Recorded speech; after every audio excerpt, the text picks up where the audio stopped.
ಓಂ ಶ್ರೀ ಗಣೇಶಾಯ ನಮಃ. ಓಂ ಶ್ರೀ ಗುರುಭ್ಯೋ ನಮಃ. ನಮಃ ಸೂರ್ಯ ಚಂದ್ರ ಮಂಗಳ ಬುಧ ಚ ಗುರು ಶುಕ್ರ ಶನಿಭ್ಯಶ್ಚ ರಾಹವೇ ಕೇತವೇ ನಮಃ.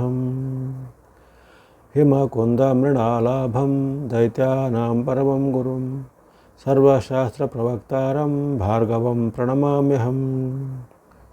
ನಮಸ್ತೆ. ಆಸ್ಟ್ರೋ ಆಚಾರ್ಯ ಗುರೂಜಿ ವಾಹಿನಿಗೆ ತಮಗೆಲ್ಲರಿಗೂ ಆದರದ ಸ್ವಾಗತ.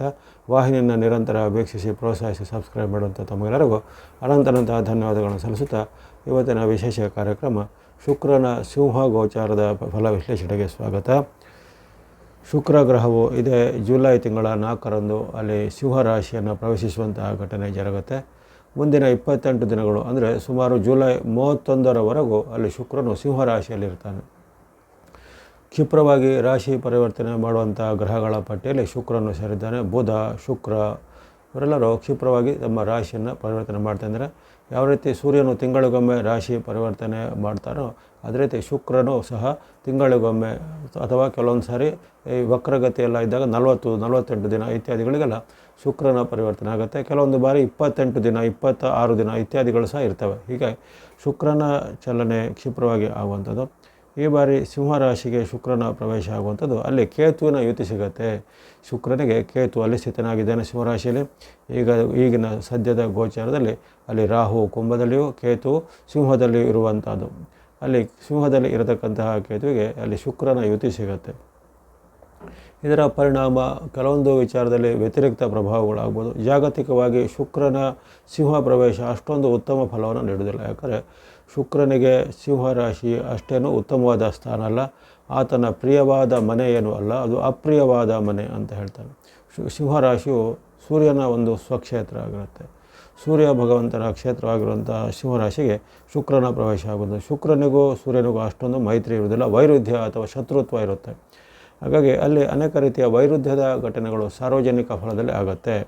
ಜುಲೈ 4ರಿಂದ ಜುಲೈ 31ರವರೆಗೆ ಅನೇಕ ರೀತಿಯ ವೈರುಧ್ಯದ ಘಟನೆಗಳು ರಾಜಕೀಯದಲ್ಲೂ ಧಾರ್ಮಿಕದಲ್ಲೂ ಆರ್ಥಿಕದಲ್ಲೂ ಜೊತೆಗೆ ವ್ಯಾವಹಾರಿಕ ಪ್ರಪಂಚದಲ್ಲೂ ಸಾಂಸಾರಿಕ ಜೀವನದಲ್ಲೂ ಎಲ್ಲ ವೈರುಧ್ಯದ ಘಟನೆಗಳು ಅಥವಾ ಏರುಪೇರಿನ ಘಟನೆಗಳು ಆಗ್ಬೋದು. ಎಷ್ಟು ದಿನ ಸುಲಲಿತವಾಗಿ ಸುವ್ಯವಸ್ಥಿತವಾಗಿದ್ದಂತಹ ವಿಚಾರಗಳು ಇದ್ದಕ್ಕಿದ್ದಂತೆ ಅಲ್ಲಿ ತೊಂದರೆಗೆ ಈಡಾಗುವಂಥದ್ದು. ಯಾಕಂದರೆ ಇಷ್ಟು ದಿನ ಅಲ್ಲಿ ಶುಕ್ರನು ಕಟಕದಲ್ಲಿದ್ದ, ಅದು ಚಂದ್ರನ ಸ್ವಕ್ಷೇತ್ರ, ಅಲ್ಲಿ ಗುರುವಿನ ಯುತಿ ಬುಧನ ಯುತಿ ಎಲ್ಲ ಸಿಕ್ಕಿ ಸ್ವಲ್ಪ ಉತ್ತಮ ಫಲಗಳು ಬಂದಿದ್ದವು. ಆದರೆ ಯಾವಾಗ ಈ ಜುಲೈ 4ರಂದು ಅಲ್ಲಿ ಪರಿವರ್ತನೆ ಆಗುತ್ತೆ, ಸಾಯಂಕಾಲ ಸುಮಾರು 7 ಗಂಟೆಯ ಬಳಿಕ ಅಲ್ಲಿ ಶುಕ್ರನ ಪರಿವರ್ತನೆ ಆಗುವಂಥದ್ದು. ಮುಂದಿನ 28 ದಿನಗಳ ಕಾಲ ಅಂದರೆ ಜುಲೈ 31ರವರೆಗೂ ಅನೇಕ ರೀತಿಯ ಧಾರ್ಮಿಕವಾದ ಘಟನೆಗಳು ಜೊತೆಗೆ ಪ್ರಾಕೃತಿಕ ವಿಕೋಪಗಳು ಆಗುವಂಥದ್ದು. ನೀರು ಮತ್ತು ಈ ಉಷ್ಣದ ವ್ಯತ್ಯಾಸದಿಂದ ಅಥವಾ ಕೆಲವೊಂದು ಕಡೆ ಅತಿವೃಷ್ಟಿ ಜಲಪ್ರವಾಹದಿಂದ ಜಲ ದಿಗ್ಬಂಧನಗಳು ಆಗುವಂಥದ್ದು. ಅನಿರೀಕ್ಷಿತ ಮಳೆ ಅಥವಾ ರಾತ್ರಿ ಕಾಲದಲ್ಲಿ ಮಳೆ ಅಥವಾ ಪ್ರವಾಹಗಳು ಇರುತ್ತದೆ. ಕೆಲವೊಂದು ಜಲಾಶಯ ಅಥವಾ ಡ್ಯಾಮ್ ಅಂತ ಹೇಳ್ತೀವಿ, ಅವೆಲ್ಲವೂ ಎಲ್ಲಾದರೂ ಬಿರುಕು ಬಿಡುವಂಥದ್ದು, ಸ್ಫೋಟವಾಗುವಂಥದ್ದು. ಅದರಿಂದ ಊರುಗಳು ಅಥವಾ ಪಟ್ಟಣಗಳು ಜಲಾವೃತ ಆಗುವಂಥದ್ದು. ಇಂತಹ ಘಟನೆಗಳಿಗೆ ಸಾಧ್ಯತೆ ಇರುತ್ತೆ. ಹಾಗೆಯೇ ಅನೇಕ ರೀತಿಯ ಈ ಆರ್ಥಿಕವಾದ ಏರುಪೇರಿನ ಘಟನೆಗಳು, ಇದ್ದಕ್ಕಿದ್ದಂತೆ ಬೆಲೆ ಕುಸಿತ ಆಗುವಂಥದ್ದು ಅಥವಾ ಇದ್ದಕ್ಕಿದ್ದಂತೆ ಬೆಲೆ ಏರಿಕೆಯೂ ಆಗ್ಬೋದು. ಹಾಗಾಗಿ ಯಾವುದೇ ಅನಿಶ್ಚಿತ ಅಂತ ಹೇಳ್ತೇವೆ ಅಥವಾ ಅನ್ಸರ್ಟೆನಿಟಿ ಅಂತ ಹೇಳ್ತೇವೆ, ಅನ್ಸರ್ಟೆನಿಟಿ ಅಲ್ಲಿ ಇಕಾನಮಿ ಅಥವಾ ನಮ್ಮ ಒಂದು ಆರ್ಥಿಕತೆಯ ಮೇಲೆ ಸಹ ಬೀಳುವಂಥದ್ದು ಇರುತ್ತೆ. ಹಾಗಾಗಿ ಕೆಲವೊಂದು ವಸ್ತುಗಳ ಬೆಲೆ ರಾತ್ರೋರಾತ್ರಿ ಏರುವಂಥದ್ದು, ಕೆಲವೊಂದು ವಸ್ತುಗಳ ಬೆಲೆ ಧರಾಶಾಯಿ ಆಗುವಂಥದ್ದು. ಹಾಗೆಯೇ ಈ ಕೆಲವೊಂದು ರಾಜಕೀಯವಾದ ಅನೇಕ ರೀತಿಯ ತಪ್ಪು ನಿರ್ಧಾರಗಳು ಅಥವಾ ಅಲ್ಲಿ ಕೇತು ಇರೋದ್ರ ಕಾರಣ ಮಾಯೆ ಮೋಹ ಅಂತ ನಾವು ಹೇಳ್ತೇವೆ. ಕೇತು ಯಾವಾಗಲೂ ಮಾಯಾ ಛಾಯಾ ವರ್ಗಕ್ಕೆ ಸೇರಿದಂಥ ಗ್ರಹಗಳು. ಅವುಗಳಿಗೆ ಸ್ವಂತ ಅಸ್ತಿತ್ವ ಇರೋದಿಲ್ಲ. ಅವರು ಯಾವ ಮನೆಯಲ್ಲಿರ್ತಾರೆ ಅಥವಾ ಯಾವ ರಾಶಿ ಜೊತೆ ಯಾವ ಗ್ರಹದ ಜೊತೆಗಿರ್ತಾರೆ ಅದರ ಜೊತೆಗೆ ಸೇರಿ ಅವರ ಪರಿಣಾಮವನ್ನು ಹಾಳುಗೆಡುವಂತಹ ಕೆಲಸ ಅವರು ಮಾಡುವಂಥದ್ದು. ಹಾಗಾಗಿ ಅಲ್ಲಿ ಕೇತುವಿನಿಂದಾಗಿ ಅನೇಕ ರೀತಿಯ ತಪ್ಪು ನಿರ್ಧಾರಗಳು ಅಥವಾ ತಪ್ಪು ಅಭಿಪ್ರಾಯದ ವಿಚಾರಗಳಿಂದ ಅದು ತಪ್ಪು ಕಾನೂನಿನ ಹೊರೆ ಜನರ ಮೇಲೆ ಬರುವಂಥದ್ದು. ಈ ರೀತಿ ರಾಜಕಾರಣಿಗಳು ಅಥವಾ ಆಳುವವರ ತಪ್ಪು ಜನರಿಗೆ ಹಿಂಸೆ ಆಗ್ಬೋದು, ಜನರಿಗೆ ಒಂದು ದೊಡ್ಡ ಒಂದು ಹೊರೆ ಆಗಿ ಪರಿಣಾಮ ಆಗುವಂಥದ್ದೆಲ್ಲ ಇರುತ್ತೆ. ಅದೇ ರೀತಿ ಈ ಯುವ ವರ್ಗಕ್ಕೆ ಅಥವಾ ಯಾರೋ ಈ ಯುವ ಅಥವಾ ವಿದ್ಯಾರ್ಥಿ ವರ್ಗಕ್ಕೆ ಅನೇಕ ರೀತಿಯ ಸವಾಲು ಸಂಕಷ್ಟಗಳು ಈ ಒಂದು ತಿಂಗಳಲ್ಲಿ ಎದುರಾಗ್ಬೋದು. ಅಥವಾ ಅವರಿಗೆ ಒಂದು ಜೀವನದಲ್ಲಿ ಅನಿಶ್ಚಿತತೆಯ ಒಂದು ವಲಯಗಳು ಕಾಡುವಂಥದ್ದು. ಕೆಲವರಿಗೆ ಉದ್ಯೋಗದ ವಿಚಾರ, ಕೆಲವರಿಗೆ ಶಿಕ್ಷಣದ ವಿಚಾರ, ಅನಿಶ್ಚಿತತೆಯ ಒಂದು ವಾತಾವರಣ ಈ ಜುಲೈ ತಿಂಗಳಲ್ಲಿ ಸೃಷ್ಟಿಯಾಗುವಂಥದ್ದು. ಜುಲೈ 4ರಿಂದ 31ರವರೆಗೆ ಇರುತ್ತೆ. ಅದೇ ರೀತಿ ಕೌಟುಂಬಿಕ ವಿಚಾರಕ್ಕೆ ಬಂದಾಗ ಹಲವಾರು ಕುಟುಂಬಗಳಲ್ಲಿ ಕೌಟುಂಬಿಕ ಕಲಹ ಈ ಒಂದು ಶುಕ್ರನು ಸಿಂಹದಲ್ಲಿದ್ದಾಗ ಅದು ಹೆಚ್ಚಳಾಗುತ್ತೆ. ಅಂದರೆ ಎಲ್ಲ ರಾಶಿಯಲ್ಲಿದ್ದಾಗ ಆ ಥರ ಆಗೋದಿಲ್ಲ. ಈ ವಿಶೇಷವಾಗಿ ಸಿಂಹರಾಶಿಯಲ್ಲಿ ಶುಕ್ರನು ಬಂದಾಗ ಕೌಟುಂಬಿಕ ಕಲಹಗಳ ಹೆಚ್ಚಳ, ಪತಿ ಪತ್ನಿಯರ ಮಧ್ಯೆ ಅಥವಾ ಪ್ರೇಮಿಗಳ ಮಧ್ಯೆ ಇಂಥ ಒಂದು ಭಿನ್ನಾಭಿಪ್ರಾಯಗಳು ಮೂಡುವಂಥದ್ದು ಅಥವಾ ವಿಚ್ಛೇದನಾದಿಗಳ ಒಂದು ಹೆಜ್ಜೆ ಈಗ ಇಡುವಂಥ ಮನಸ್ಸು ಕೆಲವರಿಗೆ ಬರುವಂಥದ್ದು. ಅದೇ ರೀತಿ ಈಗ ವ್ಯಾವಹಾರಿಕವಾಗಿ ಯಾರ್ಯಾರು ವ್ಯಾಪಾರ ಮಾಡ್ತಾರೆ ಎಲ್ಲ ರಾಶಿಗೂ ಅನ್ವಯ ಆಗುತ್ತೆ. ಅವರವರ ವ್ಯಾಪಾರದಲ್ಲಿ ಇದ್ದಕ್ಕಿದ್ದಂತೆ ನಷ್ಟ, ಇದ್ದಕ್ಕಿದ್ದಂತೆ ಕಷ್ಟ, ಅಥವಾ ಇದ್ದಕ್ಕಿದ್ದಂತೆ ಅಲ್ಲಿ ಬೇಡಿಕೆ ಕುಸಿತ ಆಗುವಂಥದ್ದು, ಅಥವಾ ಅಲ್ಲಿ ಇದ್ದಕ್ಕಿದ್ದಂತೆ ನಿಮಗೆ ರಾ ಮೆಟೀರಿಯಲ್, ನಿಮಗೆ ಒಂದು ಉತ್ಪನ್ನ ಅಥವಾ ಉದ್ಯಮಕ್ಕೆ ಬೇಕಾದ ಒಂದು ಕಚ್ಚಾ ಸಾಮಗ್ರಿ ಅಥವಾ ಅದಕ್ಕೆ ಬೇಕಾದ ಪವರು, ಇದ್ಯಾವುದೋ ರೀತಿಯ ಕೊರತೆಗಳು ಅಥವಾ ಕಾರ್ಮಿಕರ ತೊಂದರೆ, ಈ ರೀತಿ ಒಂದಲ್ಲ ಒಂದು ರೀತಿಯ ಸವಾಲನ್ನು ಈ ವಿವಿಧ ರೀತಿಯ ಉದ್ಯಮ ಅಂದರೆ ಇಂಡಸ್ಟ್ರಿ, ಕೈಗಾರಿಕೆ ಅಥವಾ ಇನ್ಯಾರು ಯಾವುದು ಉದ್ಯಮ ನಡೆಸ್ತಾರೆ ಅವರಿಗೆಲ್ಲ ಅನುಭವಕ್ಕೆ ಬರುತ್ತೆ. ಅದೇ ರೀತಿ ಈ ಆರ್ಥಿಕತೆ ಮೇಲೆ ಆಗುವಂಥ ಪರಿಣಾಮ ಜೊತೆಗೆ ಈ ವ್ಯವಹಾರದ ಮೇಲೂ ಆಗುತ್ತೆ.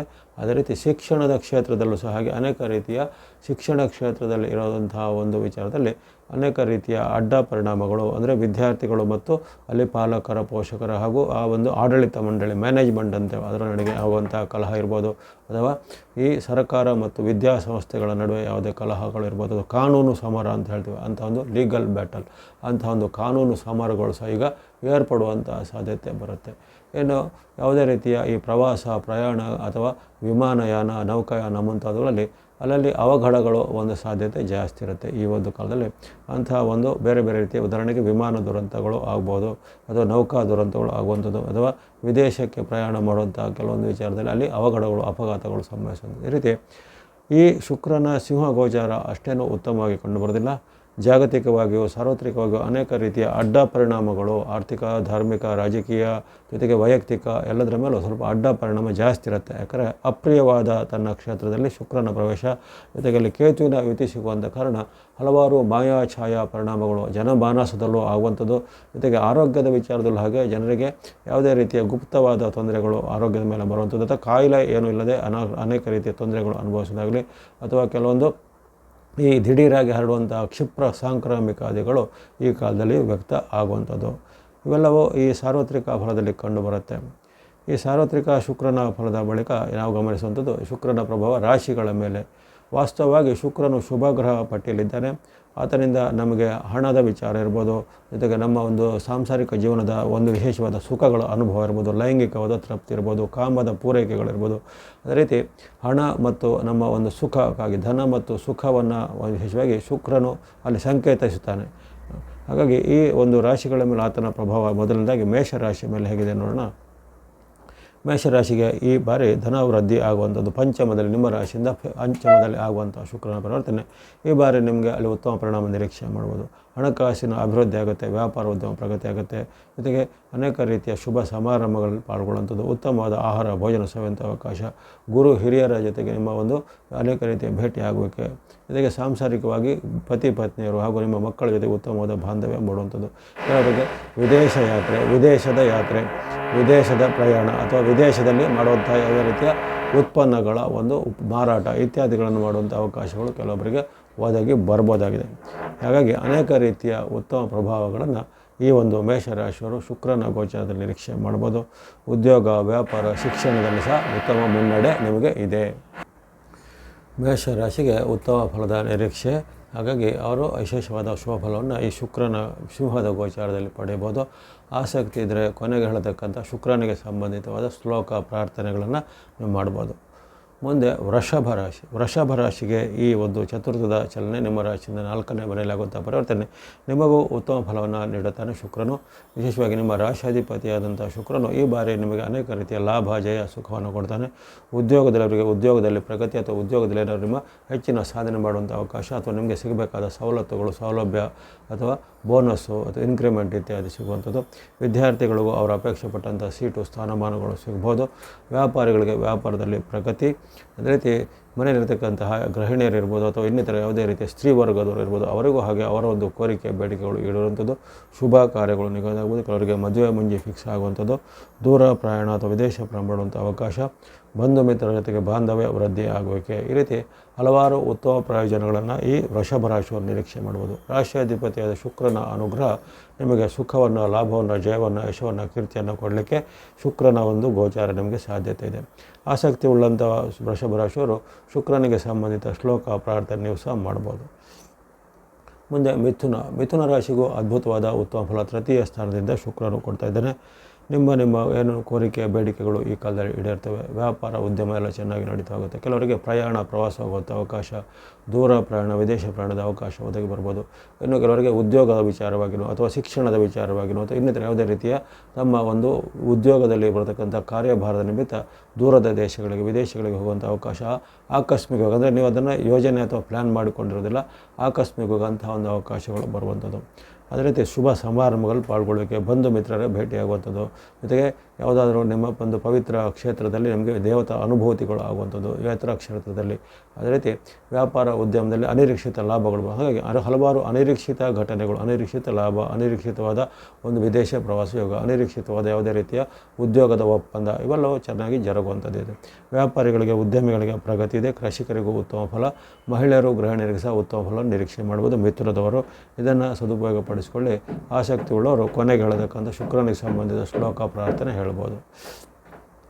ಇನ್ನು ಕಟಕ ಅಥವಾ ಕರ್ಕಾಟಕಕ್ಕೆ ನಿಮ್ಮ ರಾಶಿಯಿಂದ ಧನಸ್ಥಾನದಲ್ಲಿ, ಅಂದರೆ 2ನೇ ಮನೆಯಲ್ಲಿ ಆಗುವಂಥ ಪರಿವರ್ತನೆಯಿಂದ ನಿಮಗೆ ಧನ ವೃದ್ಧಿ, ವ್ಯಾಪಾರ ವೃದ್ಧಿ ಎಲ್ಲ ಆಗುತ್ತೆ. ಅನಿರೀಕ್ಷಿತ ಧನ ಆಗಮ ಸಹ ಆಗುವಂಥ ಸಾಧ್ಯತೆ ಇರುತ್ತೆ. ಜೊತೆಗೆ ಕೌಟುಂಬಿಕವಾದ ಏನಾದರೂ ನಿಮಗೆ ಸಿಗಬೇಕಾದ ಸವಲತ್ತುಗಳು ಅಥವಾ ಆಸ್ತಿ ವಿಭಾಗ ಅಥವಾ ಆಸ್ತಿಯ ಅಂದರೆ ಪಾಲು ಇತ್ಯಾದಿ ಎಲ್ಲ ಸಿಗುವಂತೆಲ್ಲ ಸಿಗುತ್ತೆ. ಜೊತೆಗೆ ಆರ್ಥಿಕತೆ ನಿಮ್ಮ ವೃದ್ಧಿಯಾಗುತ್ತೆ. ಉದ್ಯೋಗದಲ್ಲವರಿಗೆ ಉದ್ಯೋಗದಲ್ಲಿ ಅಭಿವೃದ್ಧಿ, ಸ್ವಂತ ಉದ್ಯಮ ವ್ಯಾಪಾರ ಉದ್ಯಮದಲ್ಲಿ ಪ್ರಗತಿ ಆಗುತ್ತೆ.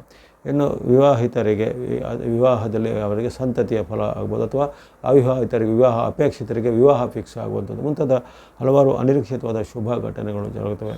ನಿಮಗೆ ಗುರುಬಲದ ಕೊರತೆ ಕಟಕ ರಾಶಿಯವರಿಗೆ ಕಾಣುತ್ತೆ. ಆದರೆ ಈ ಬಾರಿ ಅಪರೂಪಕ್ಕೆ ಈಗ ಶುಕ್ರನ ಧನಸ್ಥಾನದ ಬೆಂಬಲ ಬಂದಾಗ ಸುಖ, ಲಾಭ, ಜಯ, ಜೊತೆಗೆ ಕಂಕಣ ಭಾಗ್ಯ, ಜೊತೆಗೆ ಆರೋಗ್ಯ ಭಾಗ್ಯ ಎಲ್ಲವೂ ನಿಮಗೆ ಶುಕ್ರನ ಅನುಗ್ರಹದಿಂದ ಸಿಗಲಿದೆ. ಹಾಗಾಗಿ ಈ ಗುರುಬಲ ಇಲ್ಲದಂತೆ ಯಾವುದೇ ರಾಶಿಗಳಿರ್ಬೋದು, ನಮಗೆ ಗುರುಬಲ ಇಲ್ಲ ಅನ್ನೋ ಕೊರತೆಯನ್ನು ನೀವು ಯಾವುದೇ ಕಾಣುವಂಥದ್ದಿಲ್ಲ. ಪ್ರತಿ ರಾಶಿಗೂ ಆಗಾಗ ಇವಾಗ 2 ತಿಂಗಳಿಗೊಮ್ಮೆ 3 ತಿಂಗಳಿಗೊಮ್ಮೆ ಆಗಲಿ ಮಧ್ಯೆ ಶುಕ್ರನ ವಿಶೇಷವಾದ ಅನುಗ್ರಹ ಸಿಗ್ತದೆ. ಅಂಥ ವಿಶೇಷವಾದ ಅನುಗ್ರಹ ಕಟಕ ರಾಶಿಯವರಿಗೆ ಈಗ ಸಿಗ್ತಾಯಿದೆ. ಜುಲೈ 4ರಿಂದ 31 ಸದುಪಯೋಗಪಡಿಸಿಕೊಳ್ಳಿ. ಆಸಕ್ತಿ ಉಳ್ಳವರು ಕೊನೆಗೆ ಹೇಳತಕ್ಕಂಥ ಶುಕ್ರನಿಗೆ ಸಂಬಂಧಿತ ಶ್ಲೋಕ ಪ್ರಾರ್ಥನೆ ಹೇಳ್ಕೊಬೋದು. ಇನ್ನು ಸಿಂಹರಾಶಿ, ಕಟಕದ ಬಳಿಕ ಸಿಂಹರಾಶಿ ಅಂದರೆ ನಿಮ್ಮ ಜನ್ಮದಲ್ಲಿ ಆಗುವಂಥ ಶುಕ್ರನ ಪರಿವರ್ತನೆ ನಿಮಗೆ ಮಿಶ್ರ ಫಲ ಸೂಚಕ ಇದೆ. ಆಗಲೇ ಹೇಳಿದ್ದೇನೆ, ಅಲ್ಲಿ ಶುಕ್ರನು ಸಿಂಹಗೆ ಬಂದಾಗ ಅನೇಕ ರೀತಿಯ ಅಡ್ಡ ಪರಿಣಾಮಗಳು, ಅಂದರೆ ಸಾರ್ವಜನಿಕ ಫಲ ಏನೂ ಒಳ್ಳೇದು ಬಂದಿಲ್ಲ. ಶುಕ್ರನು ಅಲ್ಲಿ ಕಟಕದಲ್ಲಿದ್ದಾಗ ಅನೇಕ ರೀತಿಯ ವ್ಯತಿರಿಕ್ತ ಪ್ರಭಾವ ಏನೆಲ್ಲ ಇದೆ ಅದು ನಿಮ್ಮ ಮೇಲೆ ಆಗ್ಬೋದು. ಕಷ್ಟ ನಷ್ಟಗಳು ಆಗುವಂಥದ್ದು, ಅನಿರೀಕ್ಷಿತವಾದ ಕೆಲವು ಘಟನೆಗಳು ಜರುಗ್ಬೋದು, ಕೆಲವರಿಗೆ ಅವಘಡಗಳು ಜರುಗುವಂಥದ್ದು, ಆರೋಗ್ಯದಲ್ಲಿ ಏರುಪೇರು ಆಗುವಂಥದ್ದು, ಅಥವಾ ಈಗಾಗಲೇ ಇದ್ದಂಥ ಅನಾರೋಗ್ಯ ಸಮಸ್ಯೆ ಉಲ್ಬಣ ಆಗ್ಬೋದು. ಅಥವಾ ಕೆಲವೊಬ್ಬರಿಗೆ ಈ ಸ್ಟೋನ್ಗಳು, ಅಂದರೆ ಮೂತ್ರಕೋಶದ ಕಲ್ಲು, ಕಿಡ್ನಿ ಸ್ಟೋನು, ಲಿವರ್ನಲ್ಲಿ ಸ್ಟೋನ್ಗಳು, ಗಾಲ್ ಬ್ಲಾಡರ್ ಸ್ಟೋನ್ ಇತ್ಯಾದಿಗಳೆಲ್ಲ ಕಾಣಿಸಿಕೊಳ್ಳುವಂಥದ್ದು. ಇನ್ನು ಕೆಲವರಿಗೆ ಬೇರೆ ಬೇರೆ ರೀತಿಯ ಯೂರಿನರಿ ಇನ್ಫೆಕ್ಷನ್ ಇತ್ಯಾದಿ, ಅಥವಾ ಲೈಂಗಿಕವಾಗಿ ಸಂಬಂಧಿತವಾದ ರೋಗಗಳು, ಅಥವಾ ಸ್ತ್ರೀಯರಿಗೆ ಸ್ತ್ರೀ ರೋಗ ಅಂತ ಹೇಳ್ತೀವಿ, ಅಂಥ ಋತುಚಕ್ರ ಅಥವಾ ಗರ್ಭಕೋಶಾದಿಗಳಿಗೆ ಸಂಬಂಧಪಟ್ಟಂತಹ ಕೆಲವು ನ್ಯೂನತೆಗಳು, ತೊಂದರೆಗಳು ಅಥವಾ ನೋವುಗಳು ಕಾಡ್ಬೋದಾಗಿದೆ ಸಿಂಹರಾಶಿಯವರಿಗೆ. ಹಾಗಾಗಿ ನಿಮಗೆ ಆರೋಗ್ಯದ ವಿಚಾರವಾಗಿ ತುಂಬ ಕಾಳಜಿ ಬೇಕು. ಸಣ್ಣ ಪುಟ್ಟ ಅನಾರೋಗ್ಯಗಳು ಅಥವಾ ಏನಾದರೂ ತೊಂದರೆಗಳಿದ್ರೆ ಅದನ್ನು ತಕ್ಷಣವಾಗಿ ನೀವು ಅದಕ್ಕೆ ಸೂಕ್ತವಾದ ಚಿಕಿತ್ಸೆ ಪಡಿಬೇಕು. ವೈದ್ಯಕೀಯ ತಪಾಸಣೆ, ಚೆಕಪ್ ಎಲ್ಲ ಮಾಡಿಸ್ಕೋಬೇಕು. ಯಾಕಂದರೆ ಇಲ್ಲಿ ಆಗುವಂಥ ಸಣ್ಣ ಘಟನೆಗಳು ನಿಮಗೆ ಹೆಚ್ಚಿನ ಒಂದು ತೊಂದರೆಗೆ ಕಾರಣ ಆಗ್ಬೋದು. ಹಾಗಾಗಿ ಅದರ ಬಗ್ಗೆ ಅಸಡ್ಡೆ ಮಾಡದೆ ಸೂಕ್ತವಾದ ಆರೋಗ್ಯದ ಮುನ್ನೆಚ್ಚರಿಕೆ. ಇನ್ನು ಹಣದ ವಿಚಾರವಾಗಿ ಹಾಗೆಯೇ ಅನಿರೀಕ್ಷಿತವಾದ ಖರ್ಚುಗಳು ಬರ್ತವೆ, ಅಥವಾ ಅನಿರೀಕ್ಷಿತ ಕಷ್ಟಗಳು ಆಗುವಂಥದ್ದು, ಅಥವಾ ನಿಮ್ಮ ಒಡವೆ ವಸ್ತು, ಅಮೂಲ್ಯವಾದ ದಾಖಲೆ ಇತ್ಯಾದಿಗಳು ಸಹ ಕಳ್ಳತನ ಆಗ್ಬೋದು, ಅಥವಾ ಕಳೆದು ಹೋಗ್ಬೋದು. ನಿಮ್ಮದೇ ಅಜಾಗರೂಕತೆಯಿಂದ ನೀವು ಕಳೆದು ಆಗ್ಬೋದು, ಇತ್ಯಾದಿ ಸಾಧ್ಯತೆಗಳಿರ್ತವೆ. ಹಾಗಾಗಿ ಈ ಆರೋಗ್ಯದ ವಿಚಾರ, ಹಣಕಾಸು ಮತ್ತು ಅಮೂಲ್ಯ ವಸ್ತುಗಳ ವಿಚಾರಕ್ಕೆ ತುಂಬ ಒಂದು ಎಚ್ಚರಿಕೆ, ಕಾಳಜಿ ಖಂಡಿತ ಬೇಕಾಗುತ್ತೆ.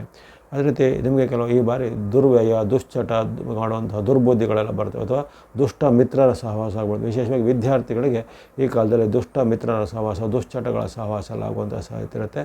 ಆ ಬಗ್ಗೆನೂ ಎಚ್ಚರಿಕೆ ಇರಬೇಕು. ಅಂತ ಯಾವುದೇ ದುಸ್ಸಾಹಸಕ್ಕೆ ನೀವು ಕೈ ಇಕ್ಕಬಾರದು. ಇನ್ನು ಪ್ರತಿ ಪತ್ನಿಯರ ಮಧ್ಯೆ, ಬಂಧುಗಳ ಜೊತೆಗೆ ಅಥವಾ ನಿಮ್ಮ ಮಿತ್ರರ ಜೊತೆಗೆ, ಸಹೋದ್ಯೋಗಿಗಳ ಜೊತೆಗೆ ಭಿನ್ನಾಭಿಪ್ರಾಯ ಹೆಚ್ಚಳಾಗುತ್ತೆ. ಕಲಹ, ವಾಗ್ವಾದಗಳು ಬರೋದು, ಅಥವಾ ಆರೋಪ ಪ್ರತ್ಯಾರೋಪಗಳಿಗೆ ಹೆಚ್ಚಳಾಗುತ್ತೆ. ಒಟ್ಟಿನಲ್ಲಿ ಸಿಂಹರಾಶಿಯವರಿಗೆ ಈ ಅವಧಿ ಅಷ್ಟೇನು ಉತ್ತಮವಾಗಿಲ್ಲ. ಜುಲೈ 4ರಿಂದ 31ರವರೆಗೂ ನೀವು ಸ್ವಲ್ಪ ಮೈಯೆಲ್ಲ ಕಣ್ಣಾಗಿರಬೇಕು. ಯಾವುದೇ ರೀತಿಯ ಆತುರ ನಿರ್ಧಾರ ಬೇಡ, ಹೊಸದರ ಆರಂಭಕ್ಕೆ ಕೈ ಇಕ್ಕುವುದೆಲ್ಲ ಬೇಡ. ಹಾಗಾಗಿ ಕೊನೆಗೆ ಹೇಳತಕ್ಕಂಥ ಶುಕ್ರನಿಗೆ ಸಂಬಂಧಿಸಿದ ಶ್ಲೋಕ ಪ್ರಾರ್ಥನೆ ನೀವು ಹೇಳ್ಕೋಬೇಕು ಸಿಂಹದವರು. ಇನ್ನು ಕನ್ಯಾ ರಾಶಿಗೆ ವ್ಯಯಸ್ಥಾನ 12ನೇ ಮನೆ ಅಥವಾ ನಷ್ಟ ಭಾವ ಅಂತ ಹೇಳ್ತಾರೆ. ವ್ಯಯಸ್ಥಾನದಲ್ಲೂ ನಿಮಗೆ ಮಿಶ್ರ ಫಲ ಅಥವಾ ಕೆಲವೊಂದು ಸಂಕಷ್ಟ ಫಲಗಳು ವ್ಯಕ್ತವಾಗ್ತವೆ. ಅಲ್ಲಿ ಅನೇಕ ರೀತಿಯ ನಿಮಗೆ ಖರ್ಚು ವೆಚ್ಚಗಳು ಬರುತ್ತದೆ, ಆಕಸ್ಮಿಕವಾದ ಖರ್ಚುಗಳು, ಅಥವಾ ನೀವು ಇನ್ನಿತರನ್ನು ಮೆಚ್ಚಿಸಲು ವೈಭೋಗ, ಆಡಂಬರ ಪ್ರದರ್ಶನ ಮಾಡಲು ದುಂದು ವೆಚ್ಚ ಮಾಡುವಂಥದ್ದು, ದುರುಪಯೋಗ ಮಾಡುವಂಥದ್ದು, ಅಥವಾ ಬಂದ ಹಣವನ್ನು ನೀವು ನಿಮ್ಮ ಒಂದು ಭವಿಷ್ಯಕ್ಕೆ ಅಥವಾ ಇನ್ನಿತರ ಯಾವುದೇ ಇನ್ವೆಸ್ಟ್ಮೆಂಟ್ಗಳಿಗೆ ವಿನಿಯೋಗಿಸದೆ ಎಲ್ಲವನ್ನು ನೀವು ಪೂರ್ತಿಯಾಗಿ ಖರ್ಚು ಮಾಡಿ ಬಿಡುವಂಥದ್ದು. ಈ ರೀತಿ ಇಂತಹ ಘಟನೆಗಳು ಜರುಗುತ್ತೆ. ಅದೇ ರೀತಿ ನಿಮಗೆ ಬರಬೇಕಾದ ಹಣ ನಿಧಾನಗತಿ ಆಗುವಂಥದ್ದು, ವ್ಯಾಪಾರ ಉದ್ಯಮದಲ್ಲಿ ಸ್ವಲ್ಪ ಹಿನ್ನಡೆ ಆಗುವಂಥದ್ದು, ಮತ್ತು ನಿಮಗೆ ಹಣ ಕೊಡಬೇಕಾದವರು ಈಗ ನಿಮಗೆ ಹಣ ಕೊಡದೆ ನಿಮಗೆ ಸತಾಯಿಸೋದು ಮುಂತಾದ ಘಟನೆಗಳು ಆಗುತ್ತೆ.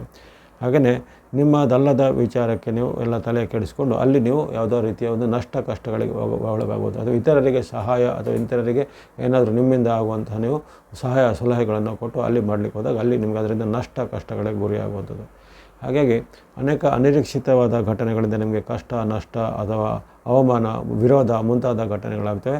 ಕನ್ಯಾ ರಾಶಿಯವರು ಮೈಯೆಲ್ಲ ಕಣ್ಣಾಗಿರಬೇಕು. ನಿಮ್ಮದಲ್ಲದ ವಿಚಾರಕ್ಕೆ ತಲೆ ಹಾಕುವುದಾಗಲೇ ಆಗೋದು ಒಳ್ಳೆಯದಲ್ಲ. ಜೊತೆಗೆ ಇನ್ನಿತರರ ಒಂದು ಸಹಾಯಕ್ಕೆ ಧಾವಿಸೋದಾಗಲಿ ಅಥವಾ ಇನ್ನಿತರಿಗೆ ಸೋಲ ಕೊಡೋದಾಗಲಿ ಈಗ ನೀವು ಅದರಲ್ಲಿ ಒಳ್ಳೆಯದಾಗೋದಿಲ್ಲ. ಹಾಗೆ ಈ ಬಗ್ಗೆ ತುಂಬ ಎಚ್ಚರಿಕೆ. ಕೊನೆಗೆ ಹೇಳ್ತಕ್ಕಂಥ ಶುಕ್ರನ ಸಂಬಂಧಿತವಾದ ಶ್ಲೋಕ ಪ್ರಾರ್ಥನೆ ಹೇಳ್ಕೋಬೇಕು ಕನ್ಯಾದವರು. ತುಲಾರಾಶಿಗೆ ಅದ್ಭುತವಾದ ಉತ್ತಮ ಫಲ ರಾಶಿಯಾಧಿಪತಿಯಾದ ಶುಕ್ರ ಕೊಡ್ತಾಯಿದ್ದಾನೆ. ಯಾವ ರೀತಿ ವೃಷಭ ರಾಶಿ, ಕಟಕ ರಾಶಿಗೆಲ್ಲ ಅತ್ಯುತ್ತಮ ಫಲ ಕೊಡುವಂಥದ್ದು ಹೇಳಿದ್ದೇನೋ ಅಂಥದ್ದೇ ಉತ್ತಮ ಫಲವನ್ನು, ಸೌಭಾಗ್ಯವನ್ನು, ಲಾಭವನ್ನು, ಜಯವನ್ನು, ಸುಖವನ್ನು ಕೊಡ್ತಾನೆ. ಹಣಕಾಸಿನ ಅಭಿವೃದ್ಧಿ ಆಗುತ್ತೆ, ವ್ಯಾಪಾರ ಉದ್ಯಮ ಪ್ರಗತಿ ಆಗುತ್ತೆ. ಇನ್ನು ಬೇರೆ ಬೇರೆ ರೀತಿಯ ಕ್ಷೇತ್ರದಲ್ಲಿ ತೊಡಗಿರುವಂಥವರಿಗೆ ಅಂದರೆ ಉದ್ಯೋಗಿಗಳಿರ್ಬೋದು, ವ್ಯಾಪಾರಿಗಳಿರ್ಬೋದು, ಉದ್ಯಮಿಗಳು ಅಂದರೆ ಇಂಡಸ್ಟ್ರಿ ನಡೆಸೋರು ಇರ್ಬೋದು, ಎಲ್ಲರಿಗೂ ಅವರವರ ಕ್ಷೇತ್ರದಲ್ಲಿ ಪ್ರಗತಿ ಕಂಡು ಬರುವಂಥದ್ದು, ಸರ್ಕಾರ ಮೂಲ, ಕೋರ್ಟ್ ಕಚೇರಿ ಮೂಲದ ಕೆಲಸ ಕಾರ್ಯಗಳು ಕ್ಷಿಪ್ರವಾಗಿ ಆಗುವಂಥದ್ದು, ಮಿತ್ರರಿಂದ ಬಂಧುಗಳಿಂದ ಸಹಾಯ ಸಿಗುವಂಥದ್ದು. ಇನ್ನು ಅದೇ ರೀತಿ ಯಾವುದೇ ರೀತಿಯ ಪ್ರವಾಸ, ಯಾತ್ರೆ ಅಥವಾ ವಿದೇಶ ಪ್ರಯಾಣ ಇತ್ಯಾದಿ ಮಾಡುವಂಥ ಅವಕಾಶ, ವಿದ್ಯಾರ್ಥಿ ಯುವಕರು ಸಾಧಕರಿಗೆ ಅವ್ರಿಗೆ ಸಾಧನೆಗೆ, ಪ್ರತಿಭೆಗೆ ಪುರಸ್ಕಾರ, ಬಹುಮಾನ, ಪ್ರೈಸ್ ಎಲ್ಲ ಬರುವಂಥದ್ದು. ಹಾಗೆ ತುಲಾರಾಶಿಯವರಿಗೆ ಅನೇಕ ರೀತಿಯ ಉತ್ತಮ ಫಲಗಳನ್ನು ನಿರೀಕ್ಷೆ ಮಾಡೋದು. ಕೋರ್ಟ್ ಕಚೇರಿ ಕೆಲಸದಲ್ಲಿ ನಿಮಗೆ ಹಿಂದೆ ಆದ ಹಿನ್ನಡೆ ಅದು ಈಗ ಕ್ಷಿಪ್ರವಾಗಿ ನಿಮ್ಮ ಪರವಾಗಿ ಮುನ್ನಡೆ ಆಗುವಂಥದ್ದು, ಅಥವಾ ಕೇಸುಗಳು ನಿಮ್ಮ ಪರವಾಗಿ ಜಯ ಆಗುವಂಥದ್ದು. ಈ ರೀತಿ ನಿಮಗೆ ತನು ಮನ ಧನದ ವಿಚಾರವಾಗಿ ಶುಕ್ರನ ಅದ್ಭುತವಾದ ಒಂದು ಆಶೀರ್ವಾದ ಇದೆ. ರಾಶಿಯಾಧಿಪತಿ, ತುಲಾರಾಶಿಗೆ ಅಧಿಪತಿ, ವೃಷಭ ಮತ್ತು ತುಲಾಕ್ಕೆ ಅಧಿಪತಿಯಾದ ಶುಕ್ರನು ನಿಮಗೆ ಈ ಬಾರಿ ಅತ್ಯುನ್ನತವಾದ ಲಾಭಸ್ಥಾನದ ಲಾಭವನ್ನು ಕೊಡ್ತಾ ಇದ್ದಾನೆ. ವರ್ಷಕ್ಕೆ ಒಂದು ಸಾರಿ ಅಷ್ಟು ಸಿಗುತ್ತೆ. ಯಾವುದೇ ರಾಶಿಗಿರ್ಬೋದು, ಲಾಭಸ್ಥಾನ ಅಥವಾ 11ನೇ ಮನೆಯಿಂದ ಶುಕ್ರನ ಆಶೀರ್ವಾದ ಒಂದು ಬಾರಿ ಅಷ್ಟು ಸಿಕ್ಕಿದೆ. ಈ ಬಾರಿ ಸದುಪಯೋಗಪಡಿಸಿಕೊಳ್ಳುವಂಥದ್ದು. ಆಸಕ್ತಿ ಇದ್ದರೆ ಕೊನೆಗೆ ಹೇಳ್ತಕ್ಕಂಥ ಸ್ತೋತ್ರ ಶ್ಲೋಕ ಹೇಳ್ಕೊಬೋದು. ವೃಶ್ಚಿಕ ರಾಶಿಗೆ ಈ ಒಂದು ಸಂಕಷ್ಟ ಫಲ ವ್ಯಕ್ತವಾಗುತ್ತೆ. ನಿಮ್ಮ ರಾಶಿಯಿಂದ ದಶಮ ಅಥವಾ ಕರ್ಮಸ್ಥಾನದಲ್ಲಿ ಬಂದಂಥ ಶುಕ್ರನು ಯಾವಾಗಲೂ ಕರ್ಮಸ್ಥಾನದಲ್ಲಿ ವಿರುದ್ಧ ಫಲವನ್ನೇ ಕೊಡ್ತಾನೆ, ಅಂದರೆ ಒಳ್ಳೆಯ ಫಲವನ್ನು ಕೊಡೋದಿಲ್ಲ ಅಂತ ಅದರ ಅರ್ಥ. ಆತನು 6, 7 ಮತ್ತು 10ರ ಸ್ಥಾನದಿಂದ ಕೆಟ್ಟ ಫಲವನ್ನು ಕೊಡುವ ಕಾರಣ ಈ ಬಾರಿ ನಿಮ್ಮ 10ನೇ ಸ್ಥಾನದಲ್ಲಿ ದಶಮದಲ್ಲಿದ್ದಂಥ ಕರ್ಮಸ್ಥಾನದ ಶುಕ್ರನು ನಿಮಗೆ ಕಷ್ಟವನ್ನು, ನಷ್ಟವನ್ನು ಗುರಿ ಮಾಡ್ಬೋದು. ಉದ್ಯೋಗದಲ್ಲಿ ಏರುಪೇರು ಅಥವಾ ಉದ್ಯೋಗದಲ್ಲಿ ಕೆಲವರಿಗೆ ಕುತ್ತು ಬರುವಂಥದ್ದು, ಅಥವಾ ನಿಮ್ಮ ವಿರುದ್ಧ ನಿಮ್ಮ ಮೇಲಾಧಿಕಾರಿಗಳು ಅಥವಾ ಹಿರಿಯರು ನಿಮ್ಮ ಮೇಲೆ ಏನಾದರೂ ದೂರನ್ನು, ಕಂಪ್ಲೇಂಟನ್ನು ದಾಖಲಿಸುವಂಥದ್ದು. ಸ್ವಂತ ಉದ್ಯಮ ವ್ಯಾಪಾರ ಮಾಡೋರಿಗೆ ಇದ್ದಕ್ಕಿದ್ದಂತೆ ಆರ್ಥಿಕ ಹಿನ್ನಡೆ, ಹಣಕಾಸಿನ ನಷ್ಟ, ಸಾಲ ಮಾಡುವಂಥ ಪ್ರಮೇಯ ಅಥವಾ ನೀವು ಕೊಟ್ಟಂಥ ಸಾಲ ಬಾರದಿರುವಂಥ ಮುಂತಾದ ಹಲವಾರು ರೀತಿಯ ಒತ್ತಡ ಮತ್ತು ಟೆನ್ಷನ್, ಸ್ಟ್ರೆಸ್ಗಳು ನಿಮಗೆ ವ್ಯವಹಾರದ ಕ್ಷೇತ್ರದಲ್ಲೂ, ಉದ್ಯಮದ ಕ್ಷೇತ್ರದಲ್ಲೂ ಅಥವಾ ಉದ್ಯೋಗ ಮಾಡುವಂಥ ಕ್ಷೇತ್ರದಲ್ಲೂ ನಿಮಗೆ ಈಗ ಗಮನಕ್ಕೆ ಬರುತ್ತೆ. ವಿದ್ಯಾರ್ಥಿ ಯುವಕರು ಸಾಧಕರಿಗೆ ಅನೇಕ ರೀತಿಯ ಸವಾಲು, ಸಂಕಷ್ಟಗಳು ಎದುರಾಗ್ಬೋದು. ಅಂಕಗಳು ನೀವು ಅಂದುಕೊಂಡಂಥ ಕಡಿಮೆ ಬರ್ಬೋದು, ಅಥವಾ ನಿಮಗಿಂತ ರ್ಯಾಂಕ್ಗಳು ನಿಮಗೆ ಅಂದುಕೊಂಡಂಥ ಕಡಿಮೆ ಬರ್ಬೋದು, ಅಥವಾ ನಿಮ್ಮ ಸೀಟುಗಳು ಕೊನೆಯ ಹಂತದಲ್ಲಿ ರದ್ದು ಆಗುವಂಥ ಅಥವಾ ಬೇರೆ ಇನ್ಸ್ಟಿಟ್ಯೂಟ್ಗೆ ನಿಮ್ಮನ್ನು ಹಾಕುವಂಥದ್ದು ಇತ್ಯಾದಿ ಘಟನೆಗಳು, ಅನಿರೀಕ್ಷಿತವಾದ ಘಟನೆಗಳು, ಅಂದರೆ ನಿಮಗದು ಇಷ್ಟ ಇಲ್ಲದಂಥ ಅನಿಷ್ಟವಾದ ಘಟನೆಗಳೆಲ್ಲ ಜರುಗುತ್ತೆ. ಹಾಗಾಗಿ ವೃಶ್ಚಿಕ ರಾಶಿಯವರು ಇವಾಗ ತುಂಬ ಎಚ್ಚರಿಸಬೇಕು. ಇನ್ನು ವಾದ ವಿವಾದ, ಜಗಳ, ಕಲಹ ಜಾಸ್ತಿ ಆಗುತ್ತೆ. ತಂದೆ ತಾಯಿ ಜೊತೆಗೆ, ಪತಿ ಪತ್ನಿಯರ ಮಧ್ಯೆ, ಬಂಧುಗಳ ಜೊತೆಗೆ, ಹಿರಿಯರ ಜೊತೆಗೆ, ಅದು ಸಹೋದ್ಯೋಗಿಗಳ ಜೊತೆಗೆ ಇರ್ಬೋದು, ಮೇಲಾಧಿಕಾರಿ ಯಾರು ಇರ್ಬೋದು, ಎಲ್ಲರ ಜೊತೆಗೂ ವಾಗ್ವಾದ, ಕಲಹ ಈ ಕಾಲದಲ್ಲಿ ಹೆಚ್ಚಳಾಗುತ್ತೆ ಜುಲೈ 4ರಿಂದ 31ರವರೆಗೆ. ಹಾಗಾಗಿ ಈ ಕಾಲದಲ್ಲಿ ನೀವು ವಿಶೇಷವಾಗಿ ಮನಸ್ಥಿತಿಯನ್ನು, ಧನಸ್ಥಿತಿಯನ್ನು, ತನುಸ್ಥಿತಿಯನ್ನು ಕಾಪಾಡ್ಕೋಬೇಕು. ಅನಾವಶ್ಯಕವಾದ ಯಾವುದೇ ಕೆಲಸ ಕಾರ್ಯಗಳಿಗೆ ಕೈ ಹಾಕೋದಾಗಲಿ, ಇತರರಿಗೆ ಸಹಾಯ ಮಾಡುವಂಥ ವಿಚಾರಕ್ಕಾಗಲಿ ನಿಮಗೆ ಕೈ ಹಾಕೋದು ಒಳ್ಳೆಯದಲ್ಲ. ನಿಮ್ಮ ವಿಚಾರವನ್ನು ನೀವು ಸುವ್ಯವಸ್ಥಿತಗೊಳಿಸುವಂಥದ್ದು. ಅದೇ ರೀತಿ ಯಾವುದೇ ರೀತಿಯ ದೊಡ್ಡ ಮೊತ್ತದ ಹೂಡಿಕೆ, ದೊಡ್ಡ ಮೊತ್ತದ ಸಾಲ ಮಾಡೋದು, ದೊಡ್ಡ ಮೊತ್ತದ ಏನಾದರೂ ಅಭಿವೃದ್ಧಿ ಮಾಡೋದು ಇವೆಲ್ಲ ಈಗ ಅಷ್ಟು ಒಳ್ಳೆಯದಲ್ಲ. ಕೊನೆಗಳತಕ್ಕಂಥ ಶುಕ್ರನಿಗೆ ಸಂಬಂಧಿತವಾದ ಶ್ಲೋಕ ಪ್ರಾರ್ಥನೆ ನೀವು ಹೇಳ್ಕೋಬೇಕು ವೃಶ್ಚಿಕದವರು. ಧನುಸ್ಸು ರಾಶಿಗೆ ಭಾಗ್ಯಸ್ಥಾನ, ಉತ್ತಮ ಫಲ. ನಿಮ್ಮ ರಾಶಿಯಿಂದ ನವಮದ ಶುಕ್ರನು ಲಾಭವನ್ನು, ಜಯವನ್ನು, ಸುಖವನ್ನು, ಭಾಗ್ಯವನ್ನು ಕೊಡ್ತಾನೆ. ಅನಿರೀಕ್ಷಿತವಾದ ಲಾಭ ನಿಮಗೆ ಆಗ್ಬೋದು. ವಸ್ತ್ರ, ಆಭರಣ ಅಥವಾ ಚಿನ್ನ, ಒಡವೆ ಇತ್ಯಾದಿಗಳನ್ನು ಕೊಡುವಂಥ ಅವಕಾಶ, ಶುಭ ಕಾರ್ಯಗಳು ನಿಗದಿಯಾಗುವಂಥ ಅವಕಾಶ, ಜೊತೆಗೆ ವ್ಯಾಪಾರ ಉದ್ಯಮದಲ್ಲಿ ಬಹಳ ಪ್ರಗತಿ ಬರಲಿದೆ ಈ ಒಂದು ಧನುರಾಶಿಯವರಿಗೆ. ಆಸಕ್ತಿ ಉಳ್ಳಂಥ ಧನುರಾಶಿಯವರು ಕೊನೆಗಳತಕ್ಕಂಥ ಶುಕ್ರನ ಸಂಬಂಧಿತವಾದ ಶ್ಲೋಕ ಪ್ರಾರ್ಥನೆ ಹೇಳ್ಕೊಬೋದು. ಇನ್ನು ಮಕರಕ್ಕೆ ಅಷ್ಟಮದಲ್ಲಿ ಆಗುವಂಥ ಶುಕ್ರನ ಪರಿವರ್ತನೆ. ಅಷ್ಟಮದಲ್ಲಿ ಏಕೈಕ ಕೊಡುವಂತಹ ಶುಕ್ರನ ಒಂದು ವಿಶೇಷವಾದ ಅನುಭವ ನಿಮಗೆ ಲಾಭವನ್ನು, ಜಯವನ್ನು, ಸುಖವನ್ನು ಕೊಡುತ್ತದೆ. ಇತರ ಗ್ರಹಗಳು ಅಷ್ಟಮದಲ್ಲಿ ಉತ್ತಮ ಫಲವನ್ನು ಕೊಡೋದಿಲ್ಲ. ಬುಧ ಮತ್ತು ಶುಕ್ರರು ಮಾತ್ರ ಅಷ್ಟಮದಲ್ಲಿ ಉತ್ತಮ ಫಲವನ್ನು ಕೊಡ್ತಾರೆ. ಹಾಗಾಗಿ ನಿಮಗೆ ಅಪೂರ್ವವಾದ ಶುಕ್ರನ ಅಷ್ಟಮದ ಬಲದಿಂದ ಅದೃಷ್ಟ ಒಲಿದು ಬರುತ್ತೆ. ವ್ಯಾಪಾರ ಉದ್ಯಮ ಪ್ರಗತಿ, ಆರೋಗ್ಯ ಸುಧಾರಣೆ, ಮನಸ್ಸಿಗೆ ನೆಮ್ಮದಿಯಾಗುವಂಥದ್ದು, ಉದ್ಯೋಗದಲ್ಲಿ ಹಿಂದೆಂದೂ ಕಾಣದಂಥ ಅಪೂರ್ವವಾದ ಲಾಭ ಆದಾಯಗಳು ಬರುವಂಥದ್ದು, ದೂರ ಪ್ರಯಾಣ ಮಾಡುವಂಥ ಅವಕಾಶ, ನಿಮಗೆ ಇಷ್ಟದ ವಸ್ತು, ವಸ್ತ್ರ, ಒಡವೆ ಇತ್ಯಾದಿಗಳು ಕೊಡುವಂಥ ಅವಕಾಶ ಒದಗಿ ಬರುತ್ತೆ. ಹಾಗಾಗಿ ಅನೇಕ ರೀತಿಯ ಉತ್ತಮ ಫಲಗಳನ್ನು ಮಕರ ರಾಶಿಯವರು ಈ ಶುಕ್ರನ ಸಿಂಹ ಗೋಚಾರ ಕಾಲದಲ್ಲಿ ಅಂದರೆ ಜುಲೈ 7ರಿಂದ ಜುಲೈ 4ರಿಂದ ಜುಲೈ 31ರವರೆಗೆ ವಿಶೇಷವಾದ ಶುಭಫಲವನ್ನು ನಿರೀಕ್ಷೆ ಮಾಡ್ಬೋದು. ಆಸಕ್ತಿ ಇದ್ದರೆ ಕೊನೆಗೊಳ್ಳತಕ್ಕಂಥ ಶುಕ್ರನ ಸಂಬಂಧಿತವಾದ ಶ್ಲೋಕ ಪ್ರಾರ್ಥನೆ ಹೇಳ್ಕೊಬೋದು ಮಕರದವರು. ಕುಂಭರಾಶಿಗೆ ಸಪ್ತಮ ಅಂದರೆ ನಿಮ್ಮ ರಾಶಿಯಿಂದ 7ನೇ ಮನೆ ಆಗುವಂಥದ್ದು ಅಷ್ಟೇನು ಒಳ್ಳೆಯದಲ್ಲ. ಸಂಕಷ್ಟ ಫಲದಾಯಕವಾಗಿದ್ದಾನೆ ಶುಕ್ರನು. ಆಗಲೇ ಹೇಳಿದ್ದೇನೆ 6, 7 ಮತ್ತು 10ರಿಂದ ಶುಕ್ರನ ವಿಶಿಷ್ಟವಾದ ಕೆಟ್ಟ ಫಲಗಳು ಅಥವಾ ಅನಿಷ್ಟವಾದ ಫಲಗಳು ಹೇಳಲ್ಪಡ್ತವೆ. ಹಾಗಾಗಿ ನಿಮಗೆ ಉತ್ತಮ ಫಲಗಳೀಗ ವ್ಯಕ್ತ ಆಗೋದಿಲ್ಲ. ಸಪ್ತಮದಲ್ಲಿರುವ ಕಾರಣ ಕಲಹವಾಗುವುದು ಹೆಚ್ಚಾಗುತ್ತೆ. ಪತಿ ಪತ್ನಿಯರ ಮಧ್ಯೆ, ಬಂಧುಗಳ ಜೊತೆಗೆ, ಮಿತ್ರರ ಜೊತೆಗೆ ಕಲಹವಾಗುವುದು ಹೆಚ್ಚಳಾಗುತ್ತೆ. ಅದು ಎಷ್ಟು ದಿನ ನಿಮ್ಮ ಜೊತೆಗೆ ಉತ್ತಮವಾಗಿದೆ ಅಂತ ನಿಮ್ಮ ಬಂಧುಗಳಾಗಲಿ ಮಿತ್ರರಾಗಲಿ ಈಗ ನಿಮ್ಮ ವಿರುದ್ಧ ಮಾತಾಡೋದಾಗಲಿ, ನಿಮ್ಮ ವಿರುದ್ಧ ಸಂಚು ಮಾಡೋದಾಗಲಿ, ಅಪಪ್ರಚಾರ ಮಾಡುವಂಥ ಘಟನೆಗಳು ಜರುಗುತ್ತವೆ. ಹಣಕಾಸಿನ ಕೊರತೆ ನಿಮಗೆ ಕಾಡುತ್ತೆ. ಯಾವುದೇ ವ್ಯಾಪಾರ ಉದ್ಯಮದಲ್ಲಿ ಹಿನ್ನಡೆ ಆಗುವಂಥದ್ದು ಅಥವಾ ನೀವು ನಡೆಸುವಂಥ ವ್ಯಾಪಾರ ಉದ್ಯಮದಲ್ಲಿ ಅನೇಕ ರೀತಿಯ ಅಡೆತಡೆಗಳು, ಆತಂಕಗಳು ಬರುವಂಥದ್ದು. ಹಾಗಾಗಿ ಅನೇಕ ರೀತಿಯ ಅಡ್ಡ ಪರಿಣಾಮಗಳು ನಿಮ್ಮ ಮೇಲೆ ಕಾಣುವಾಗ್ಬೋದು. ಇನ್ನು ವಿರುದ್ಧ ಲಿಂಗದಿಂದ ತೊಂದರೆ, ಸ್ತ್ರೀಯರಿಗೆ ಪುರುಷರಿಂದ, ಪುರುಷರಿಗೆ ಸ್ತ್ರೀಯರಿಂದ ತೊಂದರೆಗಳು ಪದೇ ಪದೇ ನಿಮಗೆ ವ್ಯಕ್ತ ಆಗ್ಬೋದು. ಹಾಗಾಗಿ ಎಲ್ಲ ವಿಚಾರವಾಗಿ ತುಂಬ ಒಂದು ಎಚ್ಚರಿಕೆ ಹೆಜ್ಜೆ ಖಂಡಿತ ಈ ಕುಂಭರಾಶಿಯವರಿಗೆ ಬೇಕು. ಕೊನೆಗೆ ಹೇಳ್ತಕ್ಕಂಥ ಶುಕ್ರನಿಗೆ ಸಂಬಂಧಿತವಾದ ಶ್ಲೋಕ ಪ್ರಾರ್ಥನೆ ನೀವು ಸಹ ಹೇಳ್ಕೋಬೇಕು. ಇನ್ನು ಮೀನರಾಶಿಗೆ ಷಷ್ಠ ಅಥವಾ 6ನೇ ಸ್ಥಾನ ಆಗಲೇ ಹೇಳಿದಂತೆ 6, 7, 10ರಿಂದ ಶುಕ್ರನ ವಿರುದ್ಧ ಫಲ, ನಿಮಗೂ ವಿರುದ್ಧ ಫಲ ಅಥವಾ ಸಂಕಷ್ಟ ಫಲಗಳು, ವಿಶೇಷವಾಗಿ ಶತ್ರು ಪೀಡೆಗಳು ಹೆಚ್ಚಳಾಗುತ್ತೆ. ಗುಪ್ತ ಶತ್ರುಗಳ ಕಾಟ, ಹಿತಶತ್ರುಗಳ ಕಾಟ ಹೆಚ್ಚಳಾಗುವಂಥದ್ದು. ವ್ಯಾಪಾರ ಉದ್ಯಮದಲ್ಲಿ ಹಿನ್ನಡೆ, ಅಂದುಕೊಂಡಂತೆ ಕೆಲಸ ಕಾರ್ಯಗಳು ಆಗದೆ ಹೋಗ್ಬೋದು. ಜೊತೆಗೆ ಆರ್ಥಿಕ ಒತ್ತಡ ಹೆಚ್ಚಳಾಗಿ ನಿಮಗೆ ಏನೇನಾದರೂ ಅಡಮಾನ ಇರುವಂಥ ಪ್ರಮೇಯ ಎಲ್ಲ ಬರ್ಬೋದು ಅಥವಾ ಸಾಲಗಳು ಸಕಾಲಕ್ಕೆ ಸಿಗದೇ ಇರುವಂಥದ್ದು ಪ್ರಮೇಯ ಎಲ್ಲ ಬರ್ಬೋದು. ಹಾಗೆ ಅನೇಕ ರೀತಿಯ ಒತ್ತಡಗಳಿಗೆ ಕಾರಣ ಆಗುತ್ತೆ. ಇನ್ನು ನಿಮ್ಮ ಬಂಧುಗಳು ಮಿತ್ರರಿಗೆ ಅವರು ಶತ್ರುಗಳಾಗಿ ಪರಿವರ್ತನೆ ಆಗ್ತಿರುತ್ತೆ. ಇಷ್ಟು ದಿನ ನಮ್ಮ ವಿಶೇಷವಾದ ಕ್ಷೇಮ ವಿಚಾರ ಮಾಡೋದು ಈಗ ನಿಮ್ಮನ್ನು ಕೆಡುಕನ್ನು ಬಯಸುವಂಥ ಪರಿವರ್ತನೆ ಆಗುವಂಥ ಶತ್ರುಗಳಾಗ್ತಾರೆ. ಈ ರೀತಿ ಅನೇಕ ರೀತಿಯ ಅನಿರೀಕ್ಷಿತ ಬದಲಾವಣೆಗಳಾಗ್ತವೆ. ಮನೆಯಲ್ಲಿ ಕಲಹವಾಗುವುದಗಳು ಹೆಚ್ಚಳಾಗುತ್ತೆ. ಜೊತೆಗೆ ಯಾವುದಾದ್ರೂ ನಿಮಗೆ ದ್ರವ್ಯ ಅಥವಾ ಅಂದರೆ ಹಣಕಾಸಿನ ವ್ಯವಸ್ಥೆ ಇವೆಲ್ಲ ಆಗಬೇಕಂದ್ರೆ ಅದಕ್ಕೆ ಸಾವಿರಾರು ತೊಡಕುಗಳು ಅಥವಾ ವಿಘ್ನಗಳು ಎದುರಾಗುತ್ತವೆ. ಹಾಗಾಗಿ ಈ ಒಂದು ಕಾಲ ಮೀನರಾಶಿಗೆ ಅಷ್ಟೇನು ಉತ್ತಮವಿಲ್ಲ. ಶುಕ್ರನ ಸಿಂಹ ಗೋಚಾರದ ಕಾಲದಲ್ಲಿ ನೀವು ಮೈಯೆಲ್ಲ ಕಣ್ಣಾಗಿರಬೇಕು. ಜೊತೆಗೆ ಕೊನೆಗೆ ಈಗ ಹೇಳ್ತಕ್ಕಂಥ ಸ್ತೋತ್ರ, ಶ್ಲೋಕ, ಪ್ರಾರ್ಥನೆ ಅಥವಾ ದೇವತಾ ಮಂತ್ರ ಅಥವಾ ನವಗ್ರಹಗಳ ಸ್ತೋತ್ರ ಇತ್ಯಾದಿಗಳನ್ನು ಹೇಳ್ಕೋಬೋದು ಮೀನರಾಶಿಯವರು. ಇಲ್ಲಿವರೆಗೆ ಶುಕ್ರನ ಈ ಸಿಂಹ ಗೋಚಾರದ ವಿಶೇಷ ಫಲವನ್ನು ಹೇಳಿದ್ದೇನೆ. ಜುಲೈ 4ರಿಂದ 31ರವರೆಗಿನ ಸುಮಾರು 28 ದಿನಗಳ ಅವಧಿಯ ಭವಿಷ್ಯ ಹೇಳಿದ್ದಾಗಿದೆ. ಕೆಲವೊಂದು ರಾಶಿಗೆ ಉತ್ತಮ, ಕೆಲವೊಂದು ರಾಶಿಗೆ ಮಧ್ಯಮ, ಕೆಲವೊಂದು ರಾಶಿಗೆ ಸ್ವಲ್ಪ ಸಂಕಷ್ಟ ಫಲಗಳು ವ್ಯಕ್ತವಾಗಿವೆ. ಅದು ನಕ್ಷತ್ರ ಅನುಕೂಲದಿಂದ ಅಥವಾ ಗ್ರಹಾನುಕೂಲದಿಂದ ಆದಂಥ ಪರಿವರ್ತನೆ. ಹಾಗಾಗಿ ಇಲ್ಲಿ ಅಂಥ ಸಂಕಷ್ಟ, ಸಮ್ಮಿಶ್ರ, ಅನಿರೀಕ್ಷಿತ ಕೆಟ್ಟ ಫಲಗಳು ಬಂದವರು ಯಾರೂ ಚಿಂತೆ ಆತಂಕ ಪಡಬೇಕಾಗಿಲ್ಲ. ಶುಕ್ರನಿಗೆ ಸಂಬಂಧಿತವಾದ ಮಹಾನ್ ಅಧಿದೇವತೆ ತಾಯಿ ಮಹಾಲಕ್ಷ್ಮಿ ಆಗಿದ್ದಾಳೆ. ಆ ಮಹಾಲಕ್ಷ್ಮಿ ಅಥವಾ ಭಾರ್ಗವಿ ಸ್ವರೂಪದಲ್ಲಿ ತಾಯಿಯನ್ನು ನೀವು ನೆನೆಸಿಕೊಳ್ಳಾಗ ವಿಶೇಷವಾದ ಶುಭಫಲಗಳು ಬರುತ್ತವೆ. ಲಕ್ಷ್ಮಿಯ ಅಷ್ಟೋತ್ತರ, ಲಕ್ಷ್ಮಿಯ ಸಹಸ್ರನಾಮ ಅಥವಾ ಲಕ್ಷ್ಮಿಗೆ ಸಂಬಂಧಪಟ್ಟ ಮಹಾಲಕ್ಷ್ಮಿ ಅಷ್ಟಕ ಅಥವಾ ಮಹಾಲಕ್ಷ್ಮಿ ಇನ್ನಿತರ ಯಾವುದೇ ರೀತಿಯ ಕವಚ ಅಥವಾ ಅರ್ಚನೆ, ಸ್ತೋತ್ರಗಳು, 108 ನಾಮಗಳು ಇತ್ಯಾದಿ ಯಾವುದೇ ಲಕ್ಷ್ಮೀ ಆರಾಧನೆ, ಲಕ್ಷ್ಮೀ ಭಜನೆ, ಲಕ್ಷ್ಮೀ ಕ್ಷೇತ್ರದ ಸಂದರ್ಶನ ಇತ್ಯಾದಿ ಮಾಡೋದ್ರಿಂದ ನಿಮಗೆ ವಿಶೇಷವಾದ ಶುಭಫಲಗಳು ಈಗ ಸಿದ್ಧಿ ಆಗ್ತವೆ. ಅದೇ ರೀತಿ ಶುಕ್ರನಿಗೆ ಸಂಬಂಧಿತವಾದ ಶ್ಲೋಕ ಎಲ್ಲ ಸ್ತೋತ್ರ ನಿಮಗೆಲ್ಲ ಗೊತ್ತಿದೆ. ಅದು ಹಿಮಕುಂದ ಮರಣಲಾಭಂ ದೈತ್ಯಾನಾಂ ಪರಮಗುರುಂ ಸರ್ವಶಾಸ್ತ್ರ ಪ್ರವಕ್ತಾರಂ ಭಾರ್ಗವಂ ಪ್ರಣಮಹಂ. ಇದು ಸಹ ಶುಕ್ರನಿಗೆ ಸಂಬಂಧಿತವಾದ ವೇದವ್ಯಾಸ ರಹಿತವಾದ ಜನಪ್ರಿಯವಾದ ಶ್ಲೋಕ. ಇದೇ ಶ್ಲೋಕವನ್ನು ನಿರಂತರವಾಗಿ ಪಠನೆ ಮಾಡ್ಬೋದು ಅಥವಾ 6 ಬಾರಿನೋ 8 ಬಾರಿನೋ ಅಥವಾ 108 ಬಾರಿನೋ ಇತ್ಯಾದಿ ನಿಮಗೆ ಅನುಕೂಲವಾದಂಥ ದಿಶೆಯಲ್ಲಿ ಈ ಶುಕ್ರನ ಸಂಬಂಧಿತವಾದ ಹಿಮಕುಂದ ಮರಣಲಾಭಂ ಪಠನೆ ಮಾಡುವಂಥದ್ದು. ಅದೇ ರೀತಿ ಶುಕ್ರನ ಒಂದು ಪೀಡಾ ಪರಿಹಾರ ಶ್ಲೋಕ ಹಿಮಕುಂದ ಮರಣಲಾಂ ದೈತ್ಯಾನಾಂ ಪರಮಗುರು ಸರ್ವಶಾಸ್ತ್ರ ಪ್ರವಕ್ತಾರಂ ಭಾರ್ಗವಂ ಪ್ರಣಮಾಮ್ಯಹಂ. ಅದೇ ರೀತಿ ಈ ದೈತ್ಯ ಮಂತ್ರಿ ಗುರುಸ್ತೇಶ ಪ್ರಾಣದಶ್ಚ ಮಹಾಮತಿ ಪ್ರಭುಸ್ತಾರ ಗ್ರಹಣಾಂಚ ಪೀಡಾ ಹರತು ಮೇ ಭೃಗುಹು. ಇದು ಸಹ ಶುಕ್ರನ ಪೀಡಾ ಪರಿಹಾರ ಶ್ಲೋಕ. ಹಾಗಾಗಿ ಶುಕ್ರನಿಗೆ ಸಂಬಂಧಿತವಾದ ಹಿಮಕುಂದ ಆಗಲಿ ಅಥವಾ ಈ ದೈತ್ಯ ಮಂತ್ರಿ ಗುರುಸ್ತೇಶ ಈ ಮಂತ್ರನಾಗಲಿ ನೀವು ಪಠನೆ ಮಾಡೋದ್ರಿಂದ ಒಳ್ಳೆಯದಾಗುತ್ತೆ. ಅದೇ ರೀತಿ ಲಕ್ಷ್ಮಿಗೆ ಸಂಬಂಧಪಟ್ಟಂತೆ ನಾರಾಯಣ, ಲಕ್ಷ್ಮೀನಾರಾಯಣ ಹೃದಯ, ಲಕ್ಷ್ಮೀನಾರಾಯಣ ಸ್ತೋತ್ರ ಇತ್ಯಾದಿಗಳನ್ನು ಸಹ ಪಠನೆ ಮಾಡ್ಬೋದು. ಅಥವಾ ಲಕ್ಷ್ಮಿ ಮತ್ತು ನಾರಾಯಣಿಗೆ ಸಂಬಂಧಪಟ್ಟ ಗಾಯತ್ರಿ ಮಂತ್ರ ಸಹ ಪಠನೆ ಮಾಡೋದು. ಅದೇ ರೀತಿ ದಾನ ಧರ್ಮದ ಮಾರ್ಗದ ಆಸಕ್ತಿ ಉಳ್ಳವರು ಶುಕ್ರವಾರದಂದು ಯಾವುದೇ ರೀತಿಯ ಈ ನವಧಾನ್ಯಗಳಲ್ಲಿ ಅಥವಾ ಅವರೆಕಾಳು ಅಥವಾ ಅವರೆಕಾಳಿನ ಜಾತಿಯ ಇತರ ಧಾನ್ಯಗಳು, ಉದಾಹರಣೆಗೆ ರಾಜ್ಮಾನು ಅಥವಾ ಇನ್ನಿತರ ಯಾವುದೇ ರೀತಿ ಅಲಸಂದೆ ಬೀಜದಂಥ ಬೀಜಗಳು ಮುಂತಾದ ಅವರೆ ಅಥವಾ ಅವರೇ ಜಾತಿಯ ಧಾನ್ಯಗಳನ್ನು ದಾನವಾಗಿ ಕೊಡುವಂಥದ್ದು. ಅಥವಾ ಅವರೆಕಾಳು, ಅವರೇ ಬೆಳೆ ಹಾಕಿ ಮಾಡಿದಂಥ ಯಾವುದೇ ರೀತಿಯ ಖಾದ್ಯ ಪದಾರ್ಥಗಳನ್ನು ಸಹ ನೀವು ದಾನವಾಗಿ ಕೊಡುವಂಥದ್ದು. ಅದೇ ರೀತಿ ವಸ್ತ್ರ ಮತ್ತು ಆಭರಣ, ಯಾರಿಗೆ ಅಶಕ್ತರಿಗೆ, ಬಡಬಗ್ಗರಿಗೆ, ಶುಭ ಕಾರ್ಯಗಳನ್ನು ಮಾಡಲು ಕಷ್ಟ ಇರುವಂಥವರಿಗೆ ನಿಮ್ಮಿಂದ ಆಗುವಂಥ ವಸ್ತ್ರ, ಆಭರಣ ಇತ್ಯಾದಿಗಳನ್ನು ಅಲ್ಲಿ ಸಹಾಯ ಮಾಡೋದು. ಅಥವಾ ಇಂತಹ ಒಂದು ದೀನದಲಿತರ ಮದುವೆಗೆ, ವಿವಾಹಕ್ಕಾಗಿ ನಿಮ್ಮಿಂದ ಆಗುವಂಥ ಆರ್ಥಿಕವಾದ ಸಹಾಯವನ್ನು ಮಾಡೋ ಸಹ ಶುಕ್ರನ ಪ್ರೀತ್ಯರ್ಥ ಆಗುತ್ತೆ. ಅಲ್ಲದೆ ಸ್ತ್ರೀ ವರ್ಗವನ್ನು ಗೌರವಿಸಿ ಅವರ ಪ್ರೀತಿಗೆ ಪಾತ್ರರಾಗುವಂತಾಗಲಿ, ಅವರ ಜೊತೆಗೆ ಯಾವುದೇ ರೀತಿಯ ವಾಗ್ವಾದ ಕಲಹ ಮಾಡದೆ ಅವರ ಶಾಪವನ್ನು ನೀವು ತಡೆದುಕೊಳ್ಳದೆ ವಿಶೇಷವಾಗಿ ಅವರನ್ನು ಗೌರವಪೂರ್ವಕವಾಗಿ ಕಾಣುವಂಥ ಸಹ ಶುಕ್ರನ ಒಂದು ಪ್ರೀತಿಯಂತೆ ಆಗಿರುತ್ತೆ. ಹಾಗಾಗಿ ಭಕ್ತಿ ಮಾರ್ಗ, ಧರ್ಮ ಮಾರ್ಗ, ದಾನ ಮಾರ್ಗ ಇತ್ಯಾದಿಗಳಿಂದ ನೀವು ನಿಮ್ಮ ಒಂದು ವಿಶೇಷವಾದ ಶುಕ್ರಾನುಗ್ರಹವನ್ನು ಪಡೆದುಕೊಳ್ಳಿ. ಯಾರಿಗೆ ದೋಷ ಅಂತ ಹೇಳಿದರೆ ಅವರು ಆತಂಕ ಪಡದೆ ಇಲ್ಲಿಳಿದಂಥ ಸರಳ ಉಪಾಯಗಳನ್ನು ಮಾಡಿಕೊಳ್ಳಿ. ತಮಗೆಲ್ಲರಿಗೂ ಆ ಶುಕ್ರನ ಅನುಗ್ರಹದಿಂದ ವಿಶೇಷವಾದ ಆಯುರಾರೋಗ್ಯ ಶಕ್ತಿ ಜಯಲಾಭಗೊಳಿಸಿದ್ದಾಗಲೇ. ವಾಹಿನಿಯನ್ನು ನಿರಂತರ ಪ್ರೋತ್ಸಾಹಿಸಿ ಧನ್ಯವಾದಗಳು. ಮುಂದೆ ನಿಮ್ಮ ಪ್ರೋತ್ಸಾಹ ನಿರಂತರ ಸಿಗ್ತಾ ಇರಲಿ. ಸಬ್ಸ್ಕ್ರೈಬ್ ಮಾಡೋದು ಸಬ್ಸ್ಕ್ರೈಬ್ ಮಾಡಿ ಪ್ರೋತ್ಸಾಹಿಸಿ. ಸರ್ವೇಶಾನಾಂ ಸನ್ಮಂಗಳಾನಿ ಭವಂತು.